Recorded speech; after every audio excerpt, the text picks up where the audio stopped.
For the sixth time, Christmas came and went without my name being spoken out loud, not in anger, not in a fight, just quietly erased like I had slowly stopped existing, and I wish I could say it shocked me, but it didn't. Ha ha ha, not that kind of laugh, the small, tired one you make when something hurts but you already expected it, because when you've been forgotten once you tell yourself it was busy schedules, when it happens twice you blame timing. And when it happens 5 times you stop pretending and just wait for the silence to arrive like an old guest that knows exactly where to sit. And that morning I woke up early anyway, made coffee anyway, set the small table anyway. Even though some part of me already knew the phone would stay still, and I watched it like you watch a door you know won't open, hoping logic will suddenly be wrong, hoping love will remember you without being reminded. Sigh, but the screen stayed dark, no message, no call, not even a lazy Merry Christmas sent out of obligation, just quiet, the kind that presses against your chest. And I sat there thinking about how strange it is that being alone can hurt less than being forgotten, because loneliness is honest but forgetting feels personal,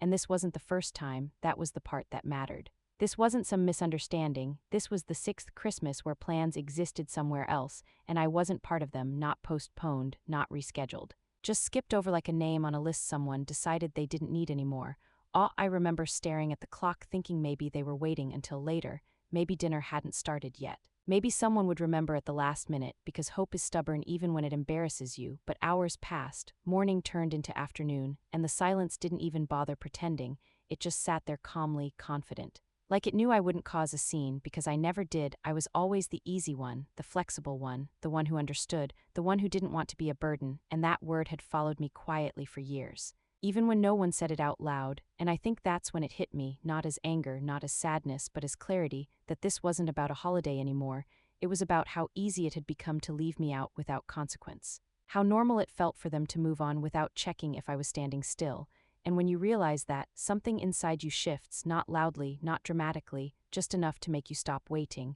and then, late in the afternoon, the phone finally rang, not with excitement, not with warmth, just a casual call dropped into my day like an item on a checklist, and his voice sounded relaxed, almost relieved, and he said, "We thought you had your own plans this year." As if this had been discussed, as if I had agreed to disappear, and I waited for the rest of the sentence, the apology, the pause, the recognition. But it never came, just silence on his end too, the kind that assumes acceptance. And I said I was fine because that's what I always said, and I told him to enjoy dinner, and I didn't ask who was coming, I didn't ask what time they were eating, I didn't ask where they were. Because asking would mean admitting I was still hoping to be included, and when the call ended, I sat there holding the phone, surprised by how steady my hands were, because something had already decided itself inside me. And I realized that silence, when it repeats often enough, stops being an accident and becomes a choice, and not just their choice, mine too, because every year I stayed quiet, every year I filled in the gaps with understanding. Every year I pretended forgetting didn't mean forgetting,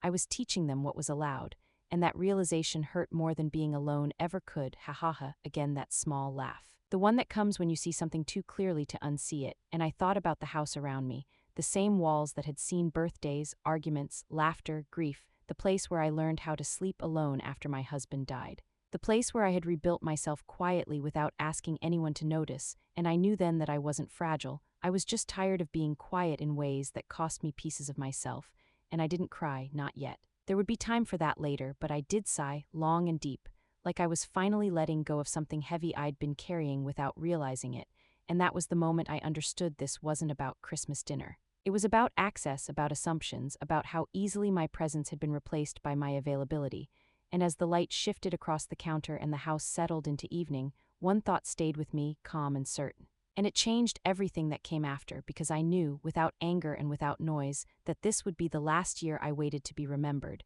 And what followed wasn't another quiet holiday, it was something they never expected at all. After my husband died, people kept telling me that time would soften everything, that grief would slowly loosen its grip, but no one warned me that grief also changes how power moves around you, sigh, because before. Decisions were conversations, questions were asked, and even disagreements had shape, but after he was gone, things started happening around me instead of with me, quietly, politely. In ways that looked like kindness if you didn't stare too hard, and the first time my son said, "I can handle that for you," it sounded helpful, almost loving, and I let it pass because refusing help while grieving feels rude. Like you're rejecting care you don't deserve, ha ha ha, and I was tired, deeply tired, the kind of tired where you nod just to keep the world from asking more of you. So when he stood by the mailbox one afternoon holding a stack of envelopes and said he'd already taken care of the bills, I didn't correct him. I didn't ask why he hadn't waited, I just thanked him. Because thank you was easier than explanation, and that was how it started, not with demands, not with arguments, but with small moments where my voice stayed quiet because speaking felt heavier than silence.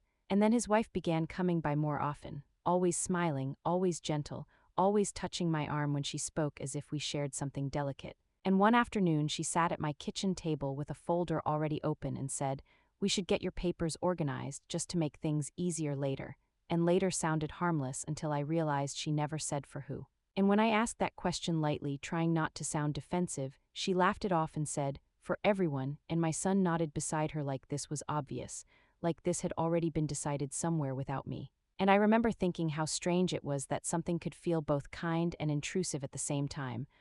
Because they weren't cruel, that was the problem. Cruelty would have been easier to name, but this was wrapped in concern. Spoken softly, delivered with smiles, and bills were paid before I knew they were due. Appointments were scheduled before I agreed to them, and my house, the place I had lived in for decades, slowly started being discussed like a shared responsibility instead of my home, and every time I tried to push back, even gently, my son would frown and say, "We're just trying to help, Mom." And something about the way he said help made it sound final, like the decision had already been made and my role was simply to accept it. And grief made me slow to argue, grief made me doubt my instincts. And I kept telling myself this would settle once I found my footing again, once the first year passed, then the second, then the third, but instead of settling, it spread quietly into places I hadn't noticed yet, drawers rearranged. Papers moved, conversations held without me that somehow ended with decisions about me, and the worst part wasn't that it happened, it was how normal it began to feel, like this was the natural order now. Like I was expected to step back without being asked, and every time I stayed silent to keep the peace,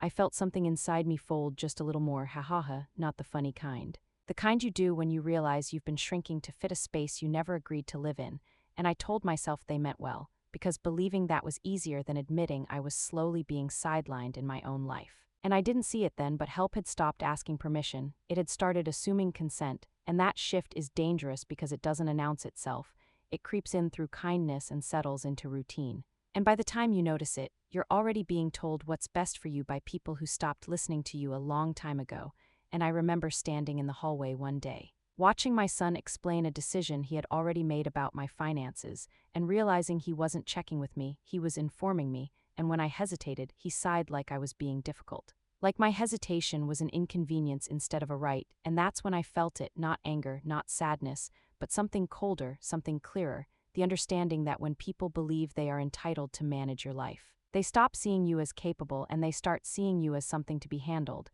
and that realization stayed with me, heavy and uncomfortable, especially as Christmas approached again. Because the same people who claimed to care so deeply about my well-being somehow forgot to include me when it mattered most, and that contradiction didn't make sense until I understood one thing: they cared about access, not presence. About control, not connection, and once that thought settled, I couldn't unfeel it, because suddenly the forgotten holidays, the casual decisions, the rearranged drawers all pointed to the same truth: that I had been slowly replaced in my own life without being told, and as that understanding took shape, I didn't feel the urge to confront them, not yet. I felt the urge to step back, to stop filling in the gaps with excuses, to see what would happen if I wasn't always available to smooth things over, and that quiet decision, made without announcing itself, without drama, was the first real boundary I had set in years. Even though I didn't fully understand it yet, because I didn't know then that the moment I stopped being predictable, they would start asking questions, and those questions would reveal exactly what they were really after.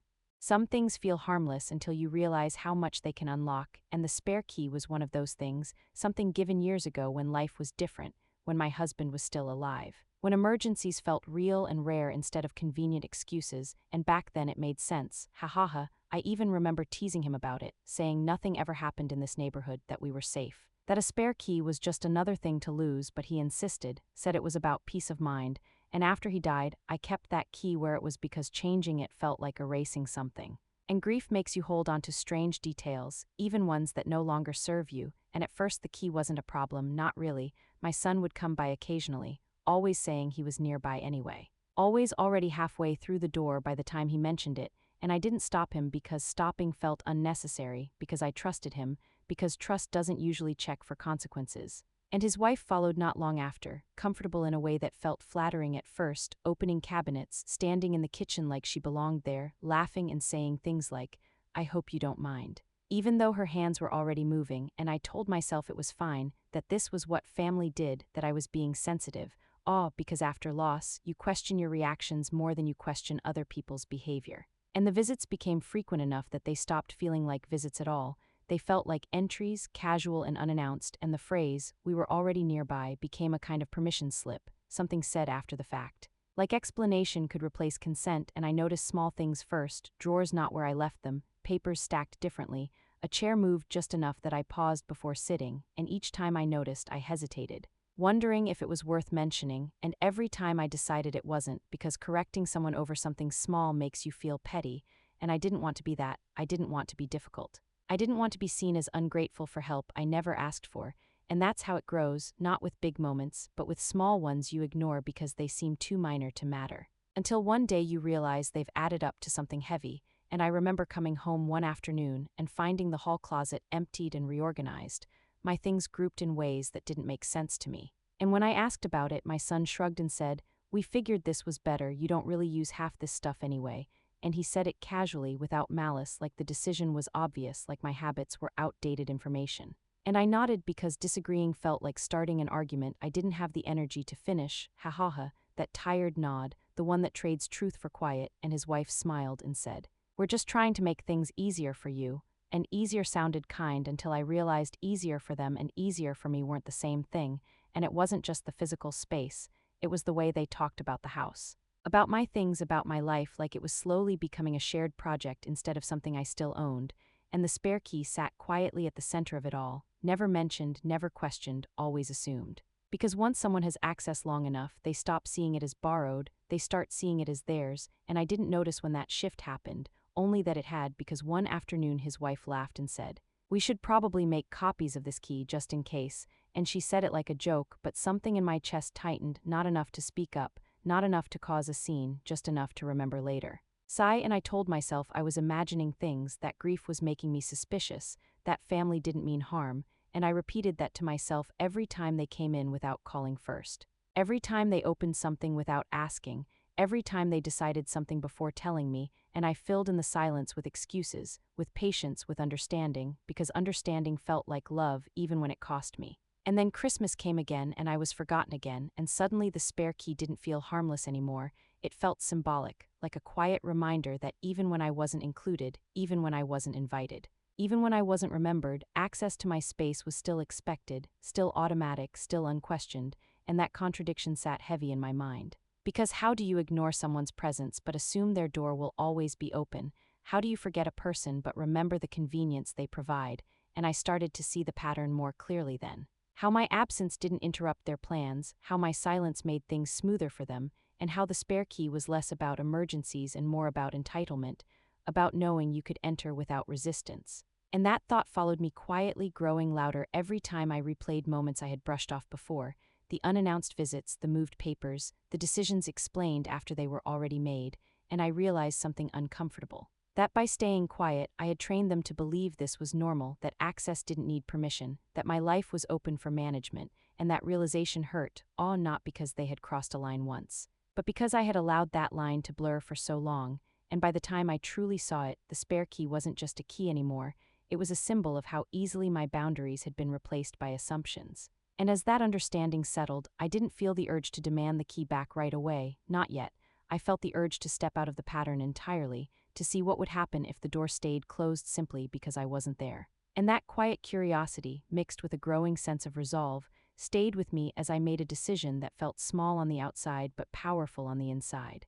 Because I was about to remove myself from the equation without explaining why, and I had no idea how quickly that spare key would expose exactly what they believed they were entitled to do when they thought I was gone. Sometimes the strongest decision you can make doesn't look like a decision at all, it looks like absence, and that thought stayed with me longer than I expected, because for years I had been present in every way that mattered to other people. Available, flexible, easy, always smoothing things over before they became uncomfortable, and suddenly I wondered what would happen if I didn't do that anymore, sighed, not out of anger, not to prove a point, just to see what remained when I stopped filling in the gaps, and the idea felt strange at first, almost selfish, hahaha, because when you've spent your life adjusting yourself for others. Choosing yourself feels like breaking a rule you never agreed to but always followed, and I didn't announce anything, I didn't explain, I didn't hint. I simply opened my laptop one quiet evening and searched for a place that was far enough to make me unavailable but close enough to feel safe. Nothing fancy, nothing dramatic.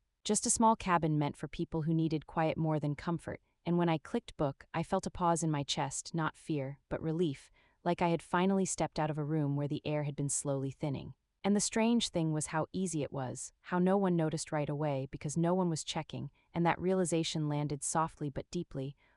because it confirmed something I hadn't wanted to admit. That my presence had become optional information, and the next day when my son called, I let it ring, not to punish him, not to make a statement, but because I didn't have the energy to explain a decision that was finally mine. And his voicemail sounded confused but not worried, just checking in, let us know if you need anything, and I listened once and then deleted it, because needing anything had never been the problem, and I packed a small bag slowly. Deliberately choosing only what I wanted, not what I thought I might need for someone else, and that alone felt like a quiet victory, and when I locked the door behind me, I didn't feel dramatic or brave, I felt calm. Which surprised me because calm usually comes after conflict, not before it, and the drive itself felt lighter than I expected, like the road was giving me permission to keep going, and when I arrived, the cabin was small and simple. The kind of place that doesn't ask questions, and that first night I slept through without waking, no checking my phone, no listening for sounds, just rest, the kind that feels earned. And in the morning, I made coffee and drank it while it was still hot, and I laughed quietly at that, ha ha ha, because it had been so long since no one needed anything from me first thing in the day. And for a moment I felt almost guilty for enjoying it, as if peace was something I had to justify, but the feeling passed quickly, replaced by something steadier, and then my phone buzzed, a message from my son asking if everything was okay. And I stared at it for a moment before turning the phone face down because I was okay, and that wasn't the same thing as being available, and that difference mattered more than I realized at the time, and as the day went on. The quiet felt different from the quiet at home, not heavy, not waiting, but open like it belonged to me, and I told myself the unease I felt would fade, that this was just my mind adjusting to space it hadn't had in years. And for a while it did, until another message arrived, this time from his wife, asking how long I planned to be away, and the timing felt off, like a question asked for the wrong reason, and I didn't answer, not because I was hiding, but because I didn't owe anyone a schedule anymore, and I turned the phone off, telling myself I was overthinking it, that nothing was wrong, that I was allowed to take time without explaining myself, and yet something inside me stayed alert. Not afraid, just aware, like a part of me had finally woken up after being quiet for too long. And as evening settled in and the cabin grew still, I thought about how often I had confused being needed with being valued, and how easily I had stepped into roles that kept other people comfortable while slowly emptying myself, and I understood then that leaving wasn't running away, it was stepping out of a pattern that had learned to function without my consent. And that realization felt solid, grounding, like standing on something that wouldn't shift under my feet, and I would have stayed in that calm longer if not for the questions that came the next morning, sharper this time, closer together. Questions that didn't ask how I was feeling but focused on where I was and how long I'd be gone, and that was when I knew this quiet decision of mine had done something unexpected. It had disrupted an assumption they didn't even know they were making, and as that thought settled, a strange mix of clarity and unease followed, because I understood something important, that the moment I stopped being predictable, their interest changed, and whatever came next wouldn't be about concern at all. It's strange how you can feel watched even when no one is physically near you, and that feeling settled in slowly the morning after the questions began, not as fear but as awareness, the kind that makes you pause before picking up your phone. Sigh because the messages were no longer casual check-ins, they were timed too closely, shaped too carefully, like someone was trying to confirm information rather than express concern. And the first one came from my son asking how long I planned to be gone, no greeting, no warmth, just the question, and I stared at it longer than I meant to, realizing that for someone who had forgotten me for Christmas, he suddenly cared very much about my schedule, ha ha ha, that tired laugh again, because once you notice a pattern it stops pretending, and I didn't reply right away, I made myself finish what I was doing first. Just to see how it felt not to rush, and it felt unfamiliar but steady, like learning to walk on ground that doesn't tilt toward someone else's needs, and then his wife followed with her own message, asking if I remembered where the old folders were, the ones from after my husband passed, and something about that wording made my stomach tighten, not because of what she asked, but because of how specific it was, folders, not mail, not bills. Folders, and that told me more than the question itself ever could, Because you don't ask about folders unless you already expect to find them. And I typed a response, erased it, typed again, telling myself not to assume the worst. Telling myself I was being sensitive, telling myself this was normal, but the truth didn't disappear just because I didn't want to look at it, and I realized that none of their messages asked if I was resting or enjoying the quiet or feeling okay. They all circled the same thing, access, and once that word settled in my mind, everything lined up too neatly to ignore: the spare key, the unannounced visits, the way drawers had been opened without permission, the way decisions had been made without asking, and suddenly their questions didn't feel innocent anymore. They felt directional, like they were checking whether the door was still open, and that was when I remembered the security app on my phone. The one my husband had insisted on installing years ago after a neighbor's garage was broken into, and I smiled sadly at that memory, because back then I had teased him for worrying too much, for planning for things that never happened. And now here I was, grateful for something I had once dismissed. Ha ha ha, funny how life does that. And I opened the app without thinking much of it, expecting to see nothing, expecting to calm my nerves. And for a moment everything looked normal, doors locked, house quiet, and I told myself I was imagining things, that grief had trained me to expect loss even when none was happening, and I closed the app, determined to enjoy the rest of the day. But the unease didn't leave. It lingered like a question without an answer, and later that afternoon another message came, asking again how long I would be away. This time without any attempt to sound casual, and that was when I understood that my silence had changed something. It had removed the reassurance they were used to, and without that reassurance their focus sharpened, and I didn't reply. Not out of spite, but because answering would have felt like giving permission I no longer wanted to give, and I turned the phone face down, telling myself that whatever they needed could wait, that I had earned this quiet. And as evening came, the cabin settled into stillness, but my mind stayed alert, connecting dots I had ignored for years, and the more I thought about it, the clearer it became that being forgotten for Christmas hadn't been the real issue. It had just been the loudest sign of something quieter and more unsettling, that my absence mattered only when it interrupted access, and that realization didn't make me angry, it made me calm. Because calm comes when confusion finally lifts, and I sat there breathing slowly, feeling something solid form inside me, a boundary I hadn't known how to name before, and I understood then that whatever happened next, I would not rush to smooth it over, I would not explain, I would not pretend, because the truth was already standing on its own, waiting to be confirmed, and I didn't have to wait long. Because the next alert didn't come as a message at all, it came from my house. There are moments when time seems to pause, not because nothing is happening, but because too much suddenly makes sense, and that's what it felt like when my phone vibrated with an alert instead of a message, a short, sharp buzz that carried more weight than any words they had sent all day. Sigh, because alerts don't ask questions, they state facts, and the screen told me the front door had been unlocked,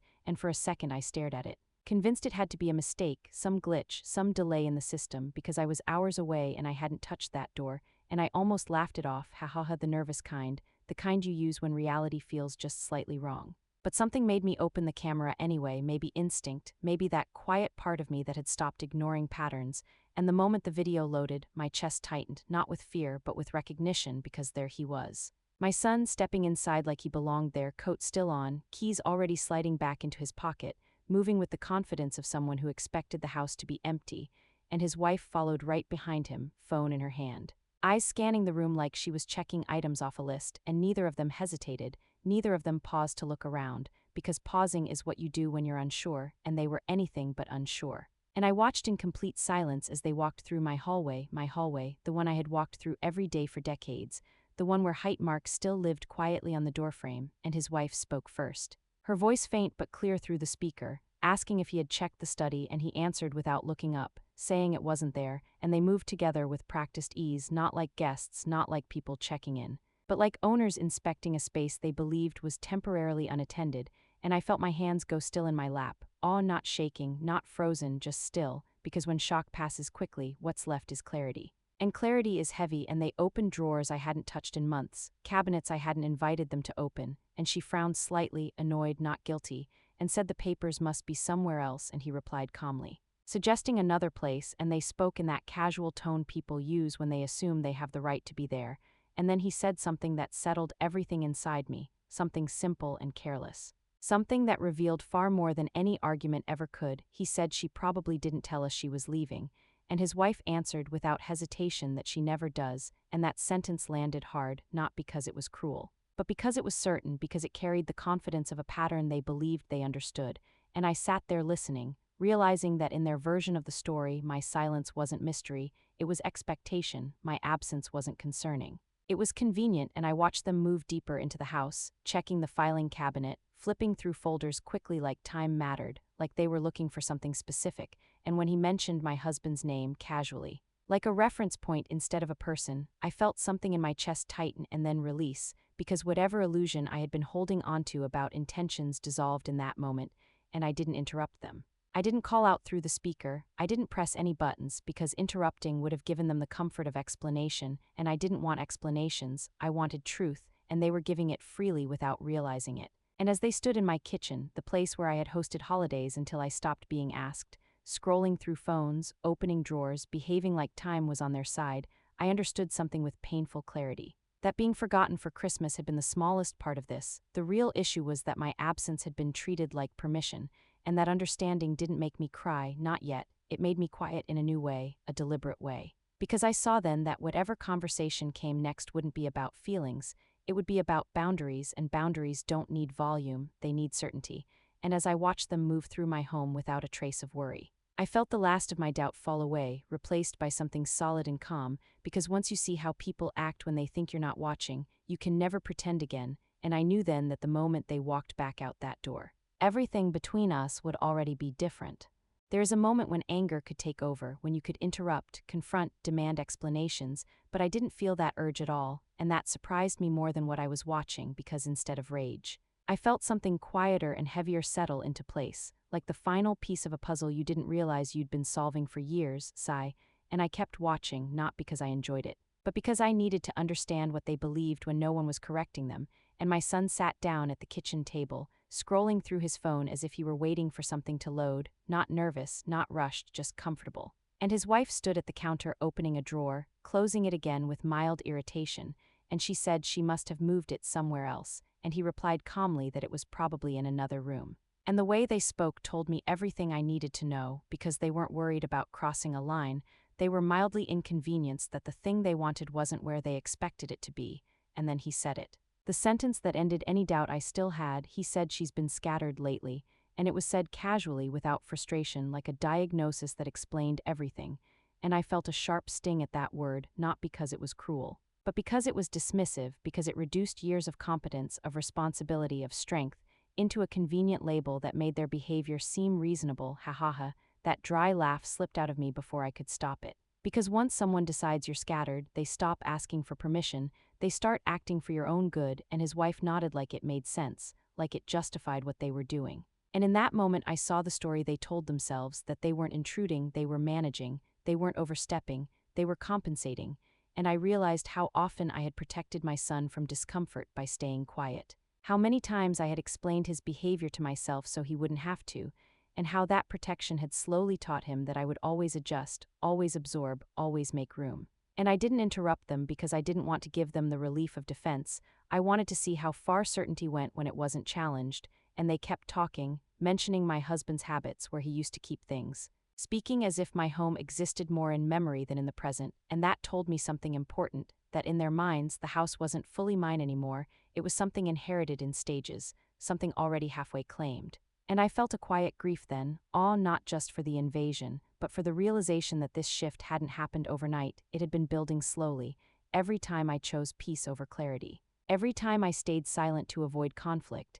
every time I let help replace consent, and watching them move through my space, I understood that silence, when misunderstood, becomes permission, and that thought hurt, but it also freed me. Because once you understand your role in a pattern, you can change it without asking for approval, and I felt that freedom settle into my body, steady and calm. And I knew then that confronting them immediately would only turn this into a discussion about feelings, about misunderstandings, about intentions, and I wasn't interested in any of that anymore, because intentions don't unlock doors. Actions do, and I wanted to address the action, not the story they told themselves about it, and so I waited, not passively, but deliberately, letting them finish, letting them leave, letting the truth stand on its own without commentary. And when they finally walked out, closing the door behind them with the same ease they had entered, I didn't feel relief, I felt resolve, because I understood something with complete clarity. That whatever conversation came next would be different from all the others, there would be no softening, no explaining, no smoothing things over, and for the first time in years, I didn't feel the need to prepare myself emotionally for their reaction.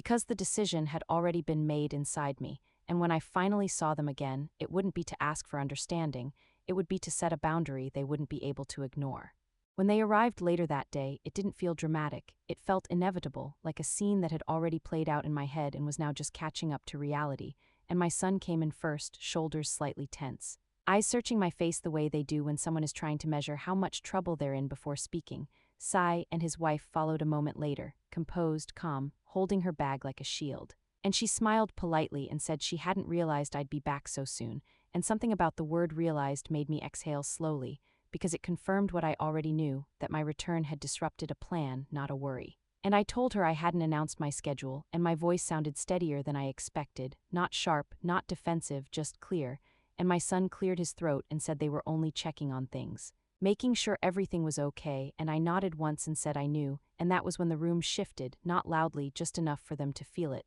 and his wife asked what I meant, and I said I had watched them. And the silence that followed wasn't awkward, it was revealing, because people don't rush to explain when they believe they're right, and my son leaned forward and said they were just trying to help, and I listened without interrupting. Because I had heard that sentence many times before, and this time it didn't move me at all, ha ha ha, that small inner laugh again, the one that comes when words finally lose their power. And I told him that help doesn't involve unlocking someone's door without asking, and he hesitated, just long enough for me to see the conflict on his face, not guilt but adjustment. Like he was realizing the rules had changed without his input, and his wife said they didn't think I would mind, and that sentence landed heavier than any accusation ever could, because it admitted everything without meaning to. And I nodded slowly and said that was the problem, that they didn't think to ask, and I told them they had a spare key and they would return it that day, and my son reached into his pocket slowly, like he was testing whether this was real, and placed it on the table between us, and the sound it made was louder than it should have been, and I felt something inside me settle, not triumph, not relief, but alignment, like a bone being set back where it belonged. And I told them clearly, without raising my voice, that they were not to handle my paperwork, my finances, or my home again unless I asked, and that if I needed help I would say so, and if I didn't ask, the answer was no. And his wife straightened and said that felt extreme, and I told her it felt new, and there was a difference, and my son exhaled slowly and said I didn't have to do it this way. And I replied that this was the only way that left no confusion, and I didn't explain further because boundaries lose strength when they're negotiated in the moment, and they didn't argue, not really, they gathered their things and left quietly. And when the door closed behind them, the house didn't feel empty, it felt mine again, and I stood there for a moment listening to the quiet, realizing that for the first time in years I hadn't softened anything. I hadn't apologized for clarity, and I hadn't made myself smaller to keep the peace, and that understanding stayed with me as the evening passed, because I knew the real change wouldn't show up in that moment. It would show up in what happened next, in how they spoke, in how they asked, in whether they adjusted. And as I sat down and finally allowed myself a long breath, I knew one thing for certain. The hardest part was already over, and whatever followed would reveal just how much they had learned from it. The days after that conversation were quieter than I expected, not tense, not heavy, just clean, like a room after furniture has been put back where it belongs, and I noticed the change not in what was said, but in what wasn't assumed anymore, because my son called once and his voice sounded careful in a way it never had before, not cautious, just aware, and he said they would check before coming by. And I told him that was how it should be, and there was no argument, no explanation, just a pause where something old had finally been replaced with something new, and his wife sent a short message later, just one word, understood. And I didn't need more than that because real shifts don't always come with apologies, they come with behavior, and I found myself moving through my days differently, not waiting for my phone to buzz, not bracing for unannounced visits, not rehearsing responses in my head just in case, and I laughed softly at how much energy that had been costing me, ha ha ha, because you don't realize how heavy something is until you set it down. And I changed the lock code and updated the access list without telling anyone, not as punishment but as protection, and when I moved my papers into a drawer only I opened, I felt something settle in my chest. A sense of order that had nothing to do with control and everything to do with ownership, and the house itself felt different, not because the walls had changed, but because the expectations inside them had. And I cooked dinner one night and ate slowly without checking my phone, and that simple act felt almost luxurious, because no one needed me to explain where I was or what I was doing, and I slept well. Deeper than I had in a long time, and when I woke up there was no weight in my chest, no sense that I was behind on someone else's needs, and I realized that peace doesn't always announce itself. Sometimes it just shows up quietly when something unhealthy leaves, and I thought about Christmas again, about being forgotten, and it didn't sting the way it had before, because now I understood it for what it was, not a rejection, but a symptom. And symptoms lose power when you treat the cause, and the cause hadn't been a holiday, it had been access without respect, and once that was addressed, everything else shifted naturally, and I noticed how my son's tone changed over time. How he asked instead of informed, how he waited instead of entered, and it wasn't perfect, but it was different, and different was enough. All because difference meant awareness, and awareness meant I no longer had to be on guard in my own life. And I didn't feel proud or victorious. I felt aligned, like my inner world and outer world had finally agreed on something, and that alignment stayed with me as days turned into weeks. Because I knew this wasn't just about one incident, it was about how I would move forward from here, how I would speak, how I would stay silent, and what I would no longer allow to happen quietly, and as that understanding settled, I realized there was one last thing left to face, not with them but within myself, a truth that tied everything together, and once I acknowledged it, I knew the story wouldn't end with anger or apology, it would end with something far more lasting. It took me longer than I expected to understand what this was really about, because on the surface it looked like a story about Christmas or a spare key or a moment caught on a camera. But underneath all of that was something much quieter and much older,